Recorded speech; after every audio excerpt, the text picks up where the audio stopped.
Trump transition officials told reporters on a call today there would be a big announcement from Donald Trump. I was just called by the head people at Sprint, and they're going to be bringing 5,000 jobs back to the United States. They're taking them from other countries. They're bringing them back to the United States. And Massa and some other people were very much involved in that, so I want to thank them. And also OneWeb, a new company, is going to be hiring 3,000 people, so that's very exciting. Well, that was the announcement. No economic plan, no real details, no explanation of how this deal came about, which raises the question of whether it even is a new deal and whether Trump was involved in bringing the 5,000 jobs from Sprint to the U.S. and a new company named OneWorld delivering these 3,000 jobs. Now, Donald Trump isn't even in office yet, but he is pioneering a kind of a new type of government rollout for quite small business announcements.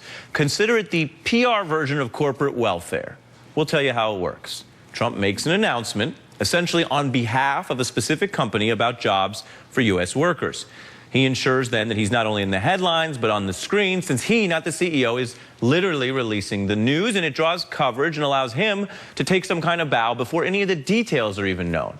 Several weeks ago, Trump got to announce he said, was bringing $50 billion and 50,000 jobs into America from a deal with a Japanese company, SoftBank. But in actuality, reporters demolished those claims, revealing the investment was likely destined for the U.S. regardless of who was elected.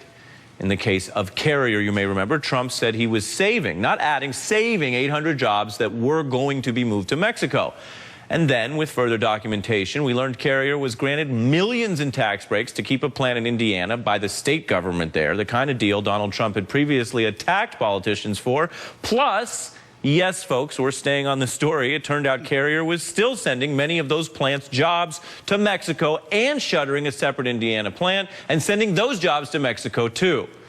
Now, tonight, hours after Donald Trump was happy to announce those supposed 8,000 new jobs, again, some demolishment. We're learning these are not new jobs. They are the same jobs from that SoftBank announcement from earlier this month.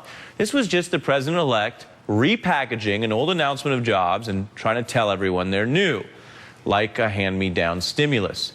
Consider for a moment that studies have estimated Obama's auto bailout saved 1.5 million jobs. We want to be clear here, so this chart is as clear as possible. That is your comparison, 1.5 million to the 800 in the Carrier deal. If Barack Obama was like Donald Trump right now and held individual announcements for every 800 jobs he saved, the size of that Carrier deal, he would have held one of these thank me press conferences every day for more than 5 years.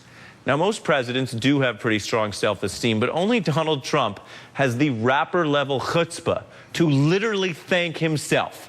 Folks, he just channeled Aubrey Drake Graham to basically say, you could thank me now. Here's the tweet, quote, the U.S. Consumer Confidence Index for December surged nearly 4 points, the highest level in more than 15 years. Thanks, Donald, end quote. Thanks, Donald. The Consumer Confidence Index, of course, not exactly a pure economic metric. It doesn't rate the economy. It doesn't have anything to do with counting jobs or the markets. It's a poll about how people feel about the economy. Donald Trump taking credit for a 4-point bump in an economic feelings poll before he takes office. It's gone up, if you're keeping track, more than 80 points during President Obama's time in office. We're waiting on that thanks Barack tweet from the Barack Obama account. And it's not just the index. Donald Trump would also like you to thank him for some recent stock market activity. Quote, the world was gloomy before I won. There was no hope. It's like Star Wars tweets here. Now the market's up nearly 10% and Christmas spending over $1 trillion. Now we can report we don't think Donald Trump brought on the Christmas shopping. We think it was Christmas. But the markets have seen gains since the election. The Dow Jones is up, not a full 10%, but a little over 8% since November. And what you are looking at right now is not the recent gains in the Dow, though. That Dow gain there is a steady climb over the last 4 years under President Obama. Here's the portion that Donald Trump's taking credit for. And he hasn't taken office. So it's not about his policies. He's just showing up after somebody else built something and then trying to profit off their work or kind of slap his name on the side of someone else's building. Now that you think about it, maybe Donald Trump has unveiled his economic plan. It looks a lot like his business model. Joining us now is Jared Bernstein, Senior Fellow at the Center on Budget and Policy Priorities, and of course, former Chief Economic Advisor to Vice President Biden. So you are of this administration. We showed some of the numbers. The point there isn't really tit for tat. It's how small Donald Trump's tat is compared to this record, and yet he's obviously very happy with it. Well, that's definitely a big part of the point. I think it's really great that you're sticking with those stories. You know, I was reminded of this comedian I heard who once said, "I have the world's greatest collection of seashells. I keep them on beaches across the world."